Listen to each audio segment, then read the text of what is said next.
So today the subject is hope beyond uncertainty and hope beyond worriness. Hope is this inner state, inner feeling that goes beyond what we call the mind concept, rational concept that we can give to words or to lives or to feelings or to thoughts. We are going deeper than this rational mind that wants to explain and to put everything in boxes, to control reality, or at least to feel safe. Hope, what I want to bring you today here, is this inner state where you surrender to something that is bigger than you and yourself. Is when normally we don't know how to deal with the situations, or we did everything that we could, or we realize that we can't do anything, and somehow we sustain this capacity of being connected with the reality that somehow we want or we desire to manifest. Hope goes beyond what we can do. Hope is the drive force for our existence.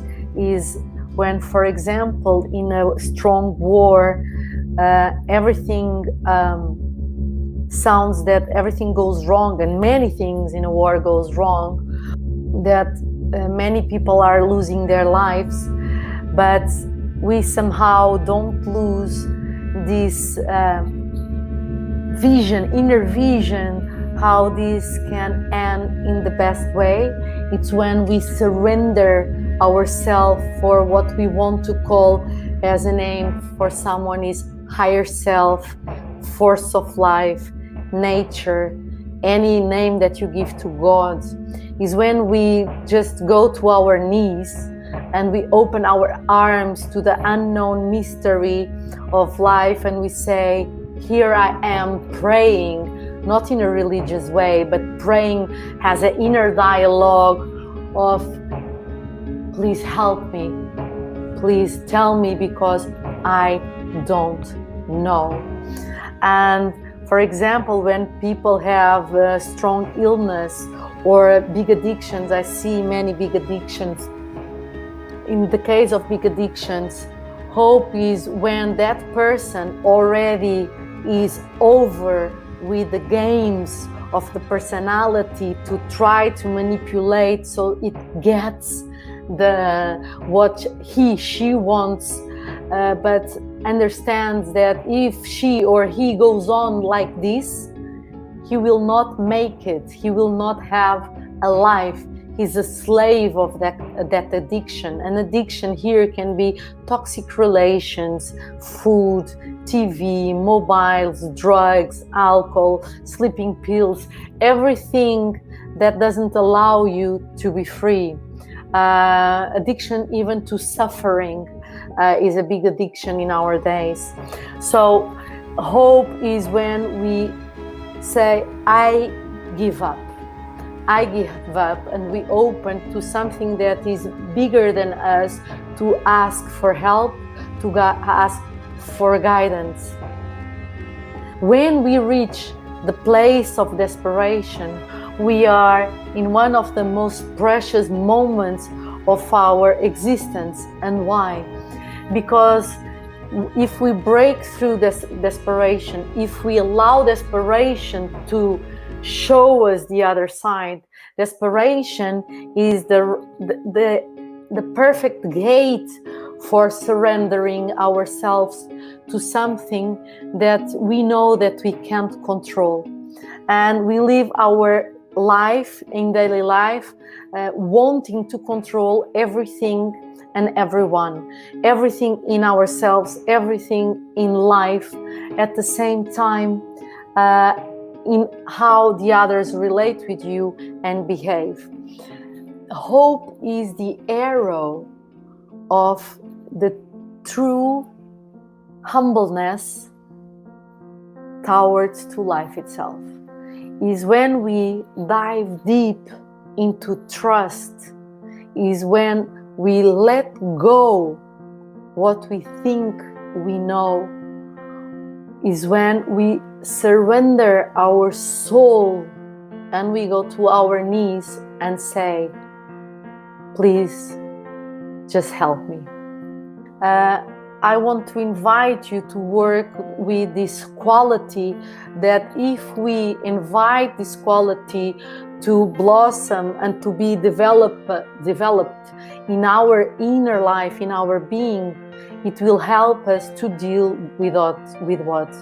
To accept uncertainty, transformation, and worries. So hope embrace every inner state that allows you to what? To somehow, no matter what are the conditions, no matter with whom you are, you know that there is something bigger bringing us home. If you go into this transcendent meaning and feeling, more than meaning, feeling and understanding that somehow we are not alone, we are breathing with this planet, with this mystery that puts together this planet, that we are being taken care somehow, even when we are dying and facing death. If we believe there's something more than just our capacity of controlling life, this hope sustains what? The presence inside of us. This presence that nothing and no one can take the ground of it. If you go to the inner space of worries, if you now exactly go to worries, just think about worry. What do you feel inside?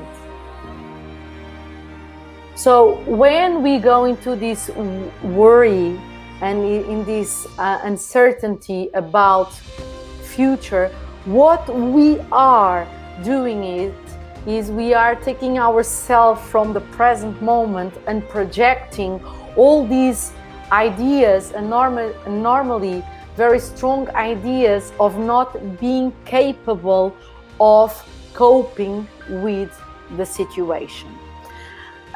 So we are afraid for our survival, for the kids' survival, and we don't trust that we can do something that will help us to sustain a healthy life, or that we can sustain and provide our needs or family needs, that somehow we can sustain our even self-image.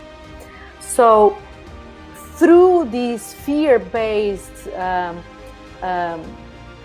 inside feelings, what we start to do is to create stress in our emotional body and in our even physical body, where the chemistry start to react on the cortisol at the level of scientific terms, that will create some reactions in the body that automatically bring some certain states of emotions, and then what we call the negative spiral thoughts. And of course we are locked, totally locked in this negative spiral that pushes more and more and more down. And in this case, especially for these times, all these negative emotions and thoughts and the chemistry through the cortisol in the body will put your strength of your immune system down, and you become more available to become sick or to become depressed. So that's why it's so important to work through hope. Of course, it's very important always to associate all these wounds and childhood work and to really confront our personality structure and how we relate and hide ourselves.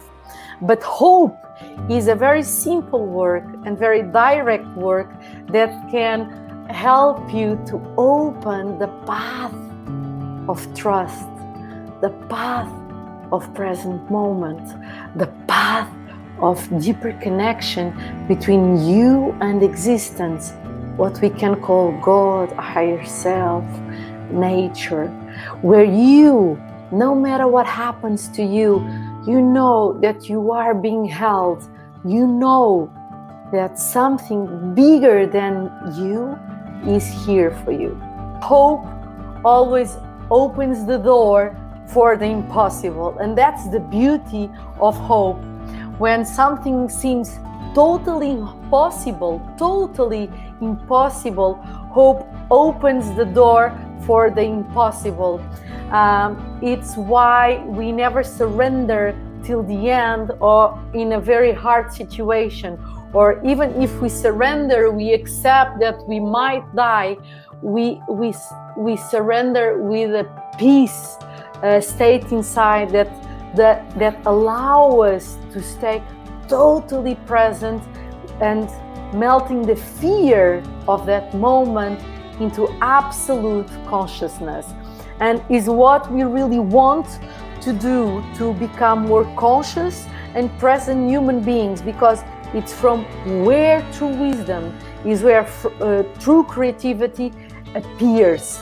And when we can sustain the vibration of trust, that we surrender that something is bigger with us, what we open inside of us is a very deep space of peace and trust. And so everything inside of us, emotional body, mind body, and physical body, they start to work in a coherence.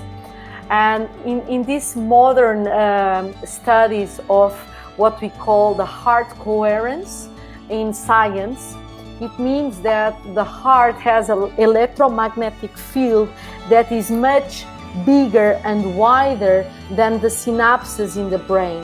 And this coherent state that we want to invite into ourselves is the state that will sustain the capacity of creating the chemistry to develop a sense of presence. But that sense of presence is not created by the physical body. The physical body sustains this coherent state inside, that it comes from the recognition that we are beyond the body, beyond the emotions, beyond the thoughts. Is the capacity to go to this true presence where we are connected with all, where we are everything that we are. And there's no words, and there's no mind to explain, just a sense of feeling. And through this sense feeling of trust and hope, we create this coherence in the heart that will emanate electromagnetic vibrations and will help everything in our immune system, in our heart, in our liver, in our bloodstream to work in a much better condition.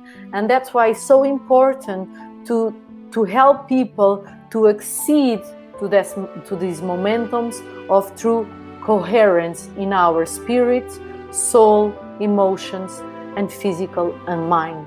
So you can heal these moments that you lost yourself for fear, for desperation, to mistrust. That's why it's so important that we allow ourselves to work and to walk this path of hope. Hope is the state where we come back to the present moment, into this eternal peace that we are.